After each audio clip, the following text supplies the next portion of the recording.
right, so yesterday we talked about solving by factoring, and we had to make it equal to 0. Today we're going to be talking about solving quadratics using square roots. And so when we solve with square roots, we want to get the x squared alone. And then also, whenever we're solving with square roots, that means that we're only going to have a square root. We're not going to have a term with just x. It's just going to be a square root term and a number term. So those are the only ones we can do by square roots. So first of all, let's talk about square roots. You want to remember that actually when you're doing a square root, there actually is a positive and a negative square root.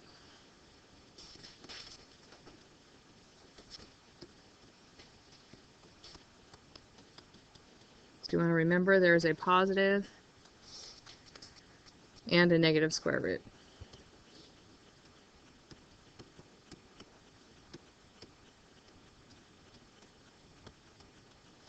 So if I say the square root of 81, it actually could be a positive or a negative 9. So you can write that with just a little plus or minus in front. So when you see that what that means is it means positive 9 and negative 9. Okay? And so you can just do that as shorthand. So when we are using square roots, we can do that when b equals 0. So what I mean by that is the standard form for a quadratic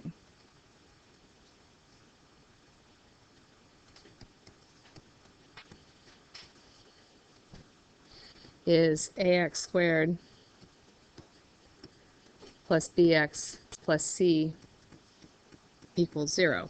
So what is happening is the bx term, if b is equal to 0, there is no bx term. It's just going to be an ax squared and a c. Okay? So for example, if I have that x squared is equal to 144, all I have to do is take the square root of both sides. And I know that x equals plus or minus 12. Because negative 12 times negative 12 equals 144. And positive 12 times positive 12 equals 144. Okay? So I'll give you one lot similar to that doing your whiteboards. If I tell you that x squared is equal to 169, what is x going to equal? Go ahead and do that on your whiteboards.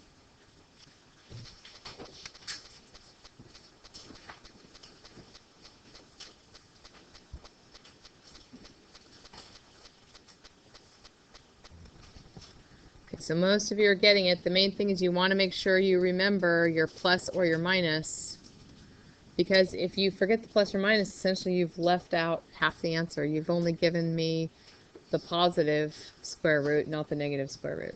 So 13 times 13 is 169. So the square root is plus or minus 13. Okay, another example for your notes. Suppose I just have something like x squared equals 34. If I take the square root of both sides, is 34 a perfect square? No, it's not.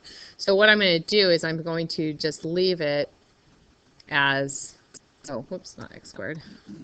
X is going to equal plus or minus the square root of 34. And I'll just leave it like that because I can't simplify it. There's nothing I can do to it. Now, in a second, I'm going to show you how to simplify radicals. So if there was a perfect square that went into that, I could do more, but there's nothing I can do with 34. No perfect squares divide into it, so you would just leave it like that. Okay? All right. Now suppose you have x squared is equal to negative 49. Well, can I take the square root of a negative number? No, I can't, can I? So you cannot take the square root of a negative number.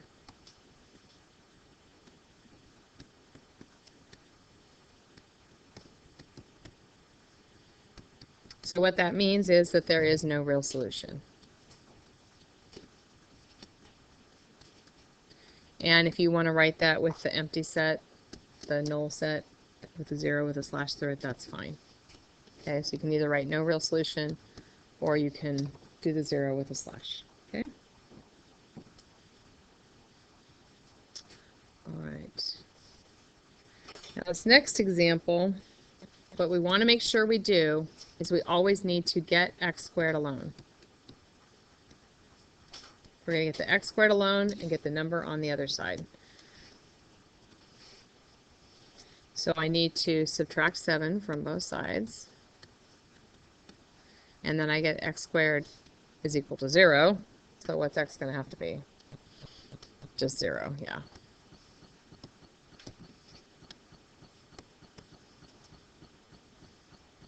Okay, so on your whiteboards, I'm going to have you do x squared plus 9 equals 25. So get the x squared alone, and then take the square root.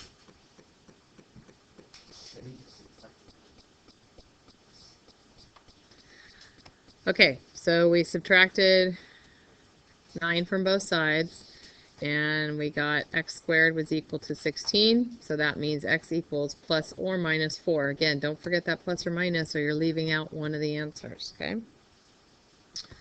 Alrighty, this one's for your notes. Okay, now I've got 16x squared minus 49 equals 0.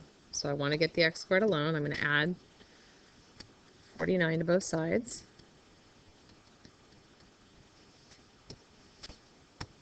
Now I have 16x squared equals 49. Is my x squared alone yet? No, it's not. I have to divide by 16.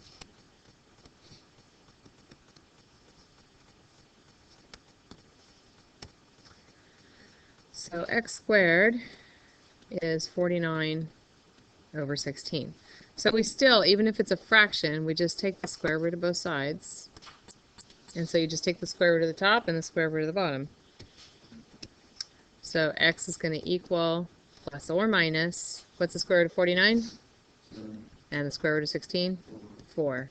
So plus or minus 7 over 4. Any questions? Okay, here's one for you guys then. 81 x squared minus 25 equals 0.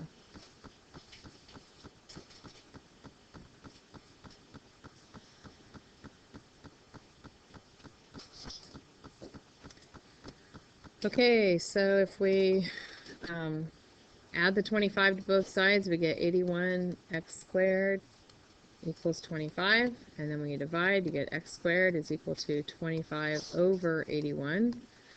So when you take the square root, 5 over 9, and don't forget the plus or the minus. So plus or minus 5/9. Alright, one more example here of this type. Okay, so now I've got 100x squared plus 49 equals 0. So I'm going to subtract 49 from both sides. Then I have 100x squared equals negative 49. I can still divide it by 100, but I already know what. It's no solution because I can't square a number and have it come out negative. So yeah, no solution. So really, once I found that something times x squared was negative, at that point, because it was a positive number times the x squared, I knew it was no solution. Alright, so we need to talk about simplifying radicals, because not all of the problems are going to be beautiful. So, if a radicand, that's the thing under the radical sign, if a radicand is not a perfect square, what we want to do is see if any perfect squares divide into it. So that means you need to know your perfect squares, which we talked about that before. It's time to get those memorized. So what is 2 squared? 3 squared? 4 squared? Keep going.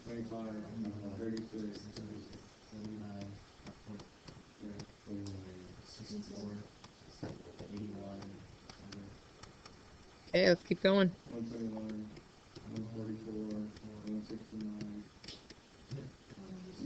Ooh, very good. 196, yep. 225. Okay. And if you really want to be an overachiever, 256 for 16 squared. Okay, but at least know through 15, okay? Have those memorized. Know those by heart. If you know these by heart, it's going to make your life easier. Okay, although when we're simplifying radicals, we're probably going to be using mostly 4, 9, 16, and 25, to be honest. All right, so just a refresher also. So when I have the square root of 48, that's my radical, right? And that is the radicand, just so you know the vocabulary. All right, so let's take a look here. Got a couple of examples. So I've got the square root of 18. So looking up at my list of numbers, 4, 9, 16, etc., do one of those numbers divide into 18? Does 4 go into 18? No, not evenly. Does 9 go into 18? Does it? Yeah, it does. So what I can do is I can change that square root of 18 to the square root of 9 times the square root of 2. And I can take the square root of 9, which is 3. So now that square root of 9 just becomes a 3, and then the root 2 stays under the radical. And so the simplified form of that radical would be 3 root 2. Okay? Let's take a look at 48. Do any of those numbers go into it? 4 goes into it, so let's start with 4 and see what happens. So 48 is the same as 4 times 12, right? Okay, but if I look at that 12, well, so that's 2 root 12. Okay, but does one of those divide into 12? Yeah. 12 is 4 times 3, isn't it? So I still have 2 times the square root of 4 times the square root of 3. So that becomes 2 times 2 times root 3. And so it actually simplifies to 4 root 3. So sometimes you may not get the very biggest perfect square that goes into it on your first guess, because actually 16 goes into 48 3 times. But most people don't know that off the top of their head. So it's okay, though, because we knew 4 went into it. We started there and we just kept going until we got rid of all the perfect squares. Okay? So I want you guys to try this next one on your whiteboards. Give the square root of 98 a try.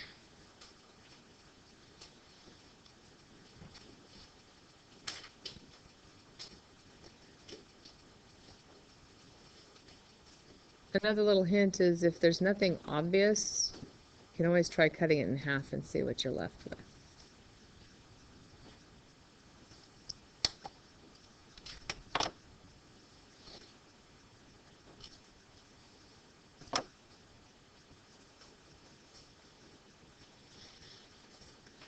Okay, so it's the square root of 49 times the square root of 2, right? Oh, you're on the other one. Hold on. Okay, so what is the square root of 49? 7. So there's no radical over it anymore once I've taken the square root. But can I take the square root of 2? No, I can't, so it has to stay under the radical. So do you see where you went wrong? Okay. Yeah. Okay, go ahead and do the next one on your whiteboard if you haven't already.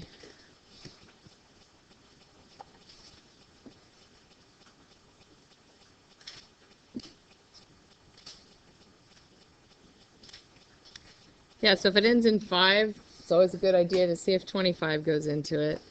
And in this case it does. So we have the square root of 25 times the square root of 3. So that ends up being 5 root 3. You guys are good at these. You're doing good.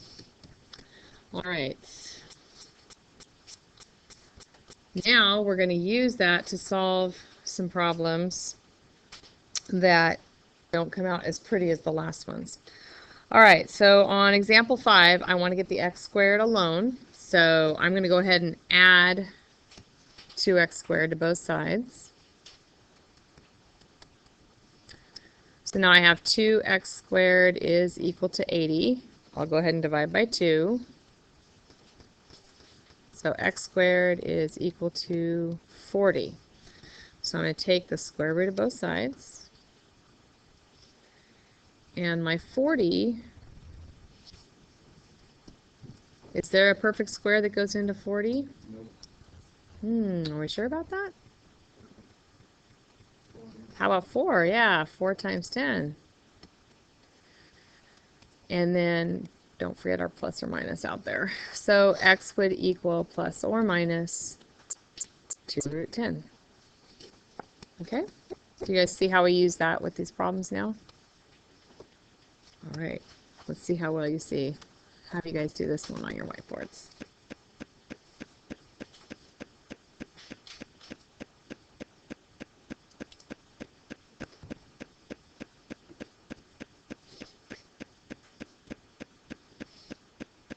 Okay, so we get to x squared equals 32, and then when you take the square root of both sides, you have,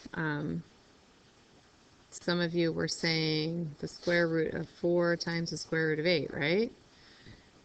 But what you have to realize is, and that's plus or minus,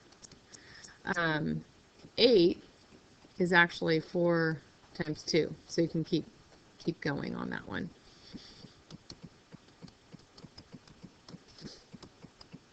So you end up with plus or minus 4 root 2.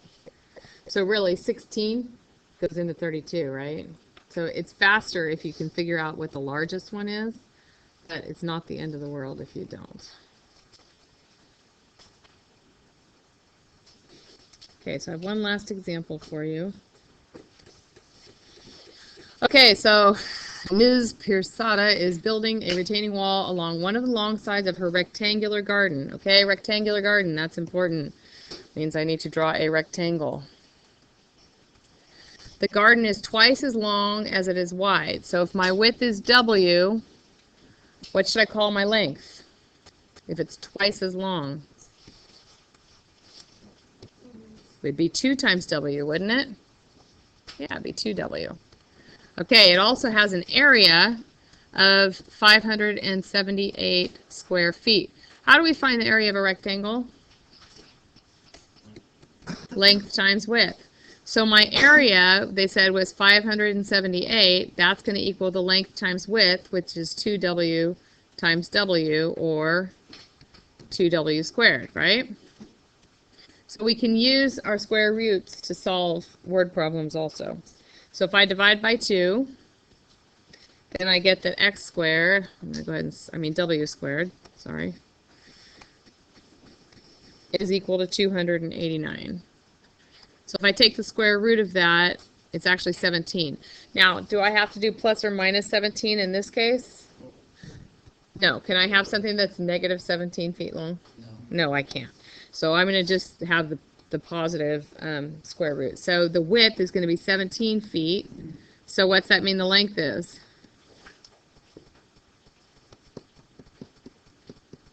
Twice as much, right? Yeah. So 2 times 17 is 34. So the length of the retaining wall, that's what they wanted us to find right there, would be 34 feet. Okay? All right, that's it for today. Okay, so really quickly, what do you have to do when you're solving by square roots? Get what alone? Get x squared alone. Okay.